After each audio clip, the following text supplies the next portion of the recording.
Fala, meu consagrado e minha consagrada, beleza? Vamos resolver questões de informática do Instituto Legatus e similares. Essas questões são referência para o concurso de Caxias Maranhão e Codó Maranhão. Vamos para as questões agora.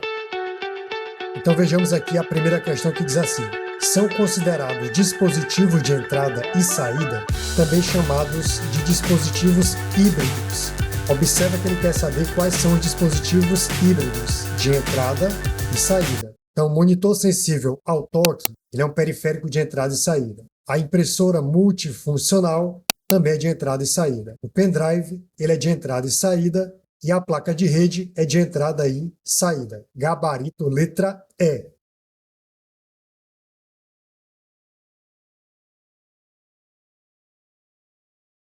Próximo. Um ou uma é responsável por realizar cálculos e executar instruções armazenadas na memória, sendo essencial para o funcionamento de qualquer dispositivo eletrônico programável. Nesse caso, você marcaria processador. O processador, ele é responsável por realizar cálculos e executar instruções armazenadas na memória. Gabarito, letra B.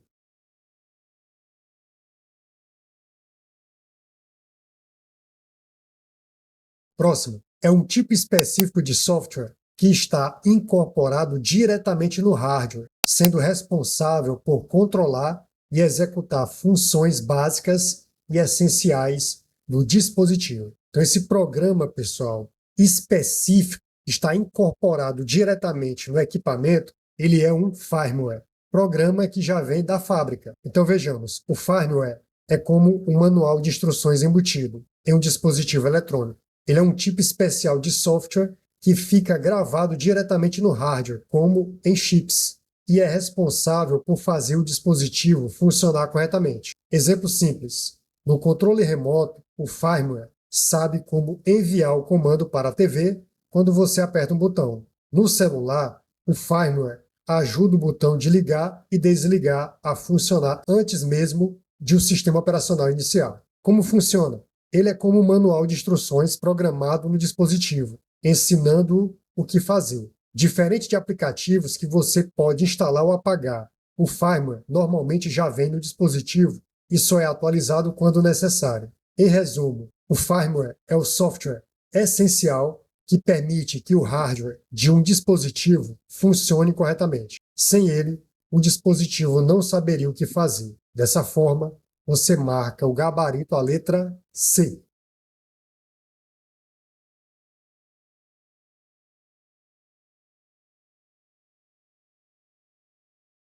Próximo. É um programa que permite o retorno de um invasor ao computador comprometido, por meio da inclusão de serviços criados ou modificados para este fim. É usado para assegurar o acesso futuro ao computador comprometido, permitindo que ele seja acessado remotamente. Então veja, o programa que permite o retorno de um invasor, ele é conhecido como backdoor. O backdoor seria a ideia de criar uma brecha para o retorno do invasor. Gabarito, letra C.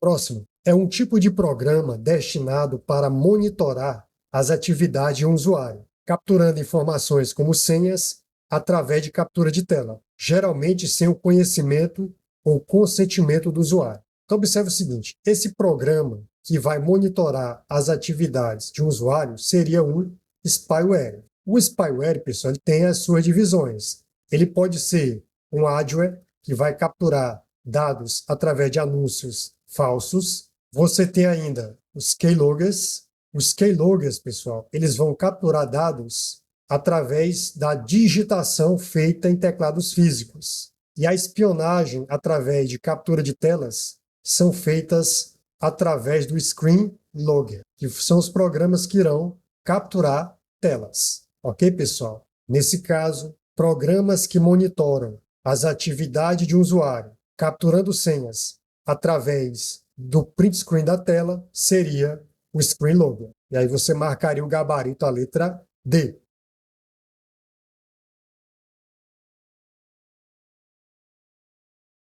Próxima, é um tipo de software projetado para registrar todas as teclas digitadas pelo usuário em seu dispositivo, com o objetivo de capturar informações como senhas, dados bancários e mensagens pessoais, geralmente sem o conhecimento do usuário. Então aqui, pessoal, seria o keylogger, capturador de teclas. É um tipo de spyware, certo? Dessa forma, gabarito letra B.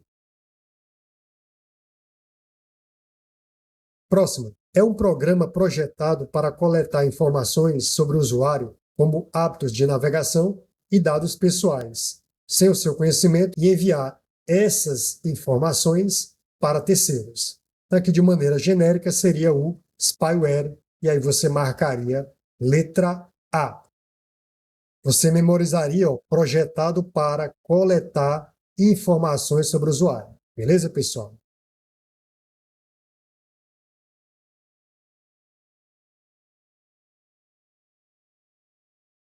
Próximo. É um software que exibe anúncios indesejados no dispositivo do usuário, geralmente embutido em outros programas, muitas vezes sem o consentimento do usuário. Nesse caso aqui, pessoal, exibe anúncios indesejados. Você vai marcar o adware, gabarito letra B.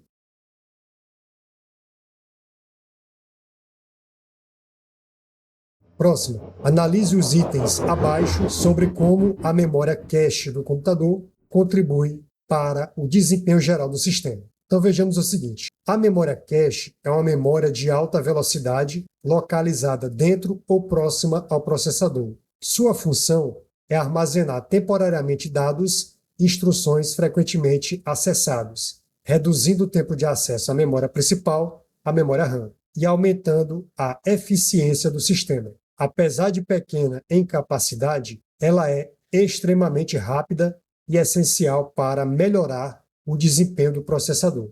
Beleza, pessoal? Então, o item 1 está errado. Permite o armazenamento de um grande volume de dados? Falso. É um pequeno volume de dados. Reduz o número de acessos à memória principal? Verdade. Melhora a eficiência do processador? Com certeza. E aumenta a velocidade de acessos aos dados e instruções. Perfeito. Nesse caso, o gabarito será a letra D.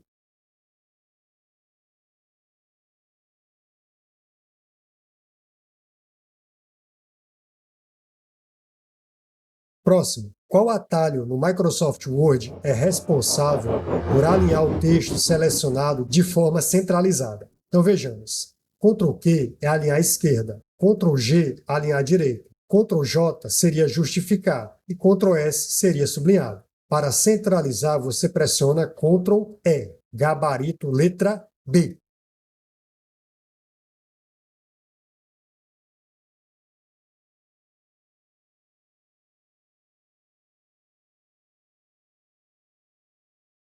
Próximo. Na utilização do programa Microsoft Word, a janela fonte foi acionada, imagem 1, e utilizou a opção taxado duplo, imagem 2. A opção taxado duplo está agrupada, destaque da seta em. Então vejamos aqui, ele acessou fonte, geralmente você pressiona Ctrl mais D, e aqui você tem tipo de fonte, cor da fonte, estilo de sublinhado, e aqui você tem um campo que ele quer que você associe, aplicação de taxado duplo, que é esse caso aqui, sobrescrito, subscrito, versalete, todas em maiúsculas, oculto. Nesse caso, pessoal, esse agrupamento é chamado de efeitos. E aí você marcaria o gabarito a letra A.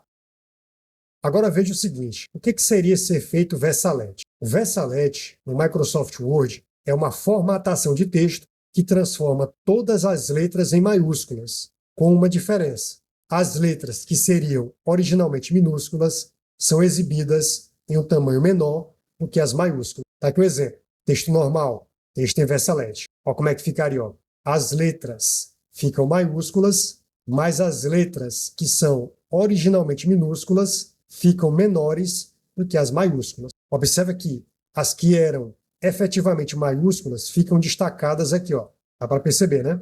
Então isso aqui seria o versalete. Observe essa frase aqui, O Senhor Jesus liberta o oprimido. Observe que eu tenho certeza, além do que está escrito, que a letra O está maiúscula, o S também originalmente é maiúsculo, o J, o L, o O. Observe que todas são maiúsculas, mas as minúsculas ficam menores. Beleza, pessoal? Então seria essa a ideia do texto em Versalete. Observe que ele está agrupado aqui em efeitos. Portanto, o gabarito será a letra A.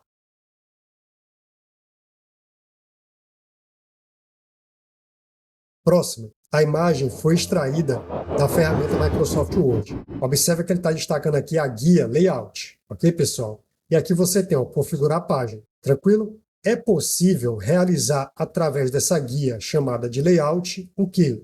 Letra A. Alterar a orientação para retrato vertical ou para paisagem horizontal nas páginas do documento. Perfeito, gabarito é a letra A. Se você observar na guia Layout, você pode configurar as margens, a orientação do papel, onde você tem aqui, retrato ou paisagem. Aqui você tem o tamanho do papel, aqui você tem colunas, quebras de página, números de linha e a separação silábica chamada de hifenização. Aqui você pode trabalhar nas configurações de parágrafo, aqui você pode trabalhar na organização de objetos, onde você pode alinhar um objeto, por exemplo, próximo ao texto. Ok, pessoal? Se você tiver dois objetos, você pode avançar ou recuar. Tranquilo? Então seria a organização. Então aqui o grupo, configurar a página, grupo parágrafo e o grupo organizar estão na guia Layout. Beleza, pessoal? Gabarito letra A.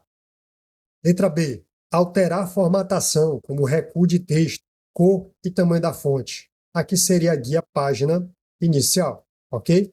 Letra C. Aplicar rapidamente um conjunto de opções de formatação consistentemente em todo o documento. Aqui seriam os estilos na página inicial. Alterar o modo de exibição do documento para ajudar o usuário a ler e fazer alterações, otimizando a exibição do mesmo. Aqui você iria na guia Exibir. E a letra E. Controlar e monitorar alterações realizadas no documento, como, por exemplo, revisões e comentários realizados por outros usuários. Aqui você iria utilizar a guia Revisão. Ok, pessoal? Realmente o gabarito para esta questão é a letra A.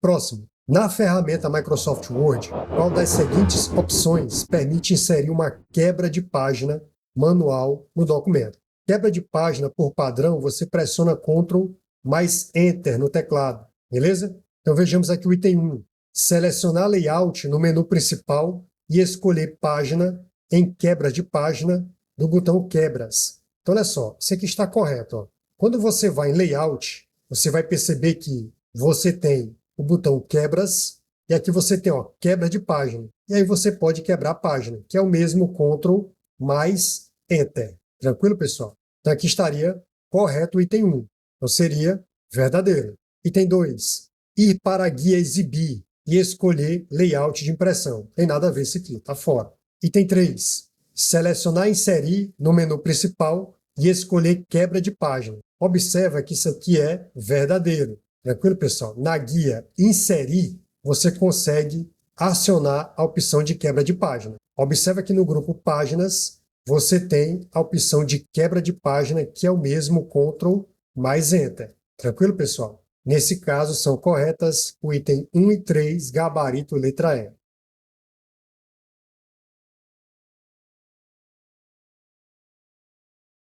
Próximo. Na ferramenta Microsoft Word, acerca das opções do grupo Modo de Exibição, visualizados na imagem a seguir, são feitas as seguintes afirmativas. Então vamos lá. A ativação do layout de impressão. Layout, pessoal, quer dizer estrutura, ou seja, permite verificar a aparência de como o documento será impresso. Então isso aqui é verdadeiro. Essa é a função da visualização em layout de impressão. 2. Ao clicar na opção de rascunho, serão apresentadas imagens de forma destacada em relação ao texto existente no documento. Claro que está falso, pessoal. Rascunho é a prévia somente em texto.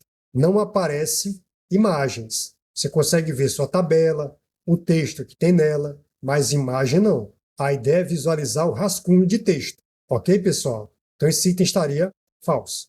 3. Ativação da opção estrutura de tópicos já está dizendo o seguinte, ó, vai estruturar como se fossem tópicos, que facilita a minha identificação dos itens, dos elementos. Então vamos lá. Permite facilitar a navegação, organização e visualização do documento, especialmente se o documento for longo ou complexo. Beleza, pessoal. É essa a ideia da estrutura de tópicos. Então o gabarito ficaria a letra D, 1 e 3.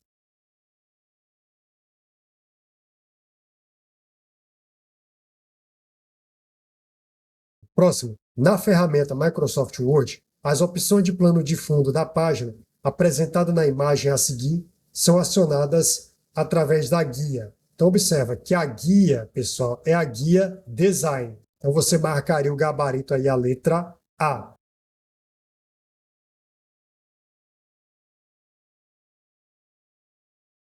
Próxima. Na ferramenta Microsoft Excel, o usuário digitou a fórmula igual 2/0. Essa barra aqui, pessoal, tem a ver com divisão, ou seja, está ocorrendo uma divisão por zero no endereço A1.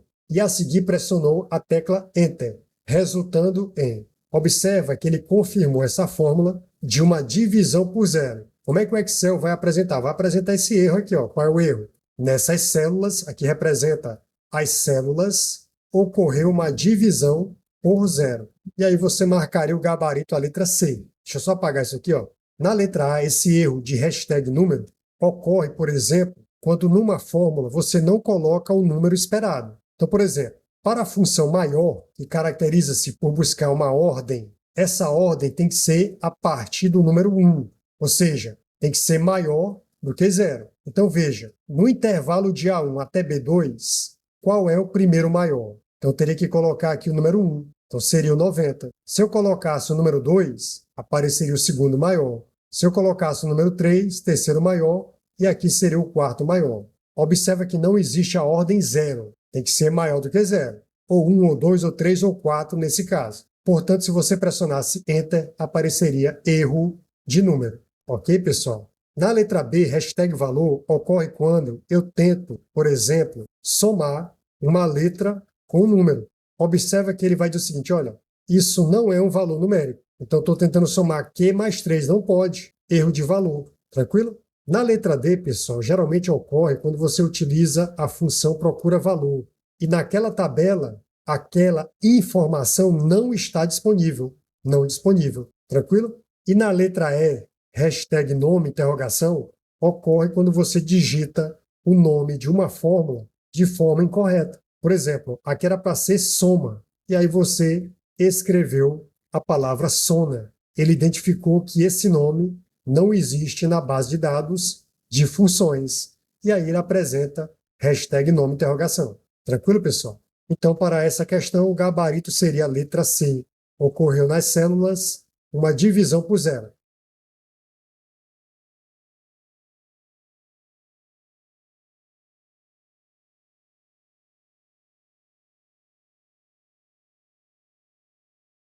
Próximo. A imagem abaixo exibe uma planilha extraída da ferramenta Microsoft Excel. Então você nota que ele coloca assim na pergunta, ó, na célula D5 foi aplicada a fórmula igual, entre parênteses, B4 vezes C4 vezes, aí tem cifrão B, cifrão 1. Nesta fórmula tem-se referência à célula B1 com o sinal de cifrão antes da coluna e antes da linha. Isso significa que observa que isso vai significar que ela está estática, ou seja, que ela sempre terá esta estrutura ao copiar ou arrastar. Tranquilo, pessoal? Esse sempre aqui você nota, tem um S, você lembra do cifrão. Esse estática, você lembra do cifrão. Então a ideia é que a coluna permaneça sempre a mesma e a linha permaneça sempre a mesma, ou seja, ela será absoluta. Ok, pessoal? Então, referência absoluta para a coluna B, referência absoluta para a linha 1. Quando não tem o cifrão, ela será uma referência relativa. Ok, pessoal? Então, se tivesse assim, ó, igual B1, referência relativa. Se tivesse assim, ó, cifrão B e o 1. Se tivesse B e o cifrão 1, aqui seria mista. Agora, tem absoluta para o B e absoluta para o 1. Aqui é totalmente absoluta.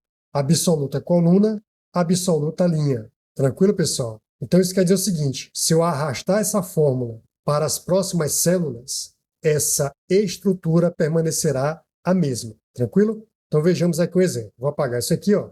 Observa essa situação. Então, veja que eu digitei em A1 essa expressão. Cifrão é 5 mais N cifrão 6. Beleza. Vamos supor que eu copie essa expressão de A1 para A2. O que é que vai acontecer? O cifrão sempre vai permanecer. Cifrão, você não mexe. Então, o que é que você vai considerar? Olhar apenas para os números, porque na vertical, ó, eu só olho para números. O restante permanece o mesmo. Se tiver cifrão, permanece, e se for letra, permanece. O número sofre uma alteração. Quando eu copiar ou arrastar para o endereço A2, o resultado será igual, cifrão é 6 mais N cifrão 6. Veja, cifrão é e cifrão 6 é indiscutível, ou seja, permanece sempre o mesmo, referência absoluta. Eu olhei para a letra N, não me interessa letras na vertical.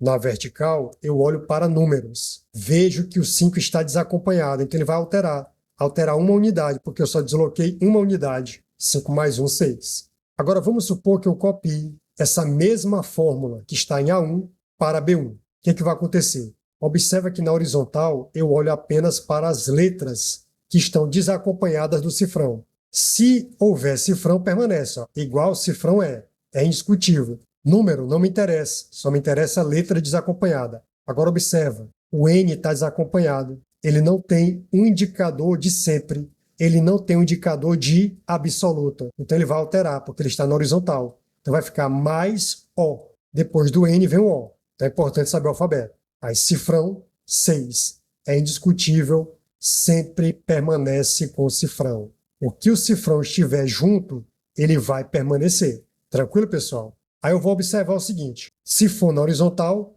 me preocupo com as letras desacompanhadas. E se for na vertical, os números desacompanhados do cifrão. Tranquilo? Nesse caso, o gabarito será a letra D. Cifrão B é uma coluna absoluta sempre e cifrão 1 é uma linha absoluta. Observa, pessoal, que os cabeçalhos que nós temos aqui apresentados através de letras fazem referência às colunas. E os cabeçalhos que têm números fazem referências às linhas. Então, nesse caso, ó, sempre a coluna B e sempre a linha 1. Observa que o cifrão representa referência absoluta. Sempre. Ok, pessoal? Gabarito letra D. Uau!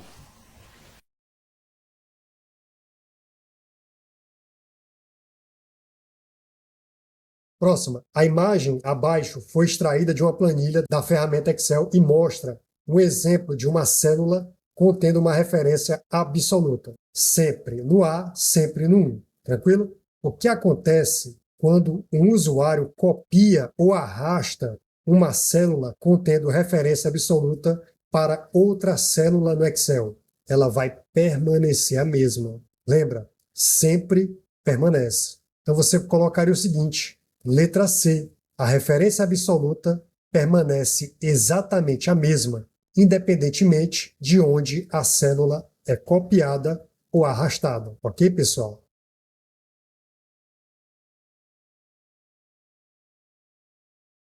Próximo. A imagem abaixo foi extraída de uma planilha da ferramenta Excel. O que acontece quando o usuário pressionar a tecla Enter para confirmar a fórmula igual a 1 é comercial a 2? Então veja o seguinte, esse é comercial ele tem a função de concatenar, juntar. Então ele vai juntar o 5 e o 2, beleza? Observa, pessoal, que números, por padrão, ficam à direita da célula e texto ficam à esquerda da célula. Observa que a junção vai ter característica de texto. Mas vejamos aqui uma coisa interessante. A junção ficará, ó, alinhada à esquerda, como eu falei para vocês. Está aqui, ó. Veja só essa situação.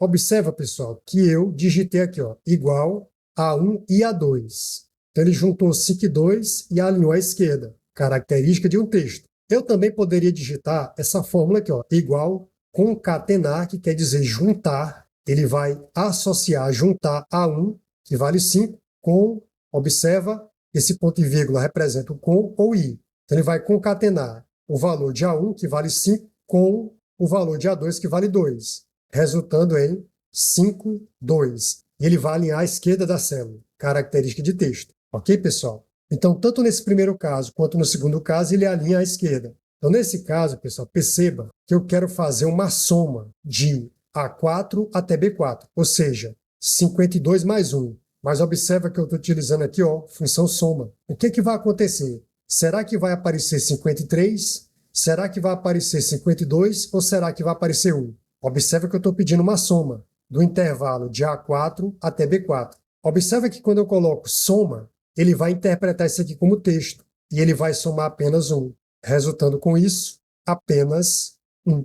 Olha que interessante, tranquilo? Agora, se eu somar individualmente, ó, A4, que vale 52, mais B4, que vale 1, o resultado será 53. Tranquilo, pessoal? É interessante, né? Então veja que com a função soma, ele olhou para cá e viu, ó, isso aqui parece texto. Então não vou somar, só vou somar o número 1. Mas na segunda expressão, ele somou normalmente como se fossem números. Tranquilo, pessoal? Então vejamos aqui, ó. Então, para esta questão, o gabarito será a letra D. Será exibido a junção do número 5 e 2, ou seja, 52 alinhado à esquerda da célula. Tranquilo, pessoal?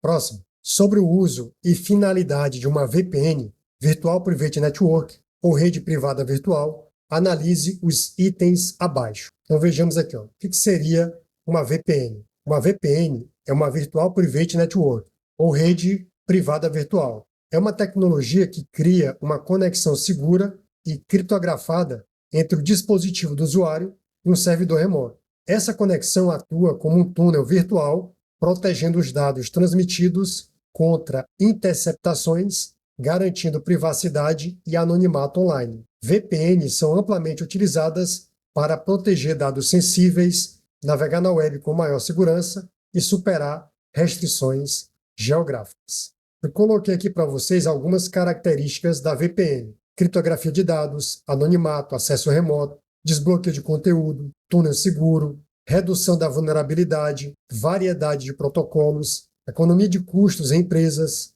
velocidade variável e política de registro. Tranquilo?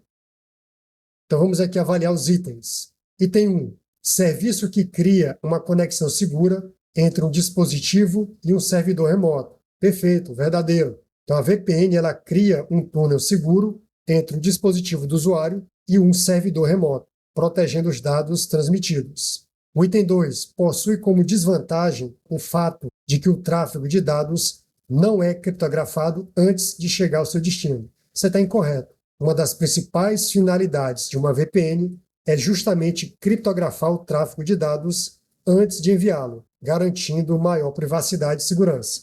3. Permite que o usuário navegue na web, use aplicativos e acesse conteúdo de forma anônima e segura. Verdade, ó. A VPN mascara o endereço IP do usuário, permitindo maior anonimato e criptografa os dados para maior segurança. Tranquilo? Eu dou como exemplo de serviço de VPN a NordVPN, viu, pessoal? Dessa forma, o gabarito aí será a letra D.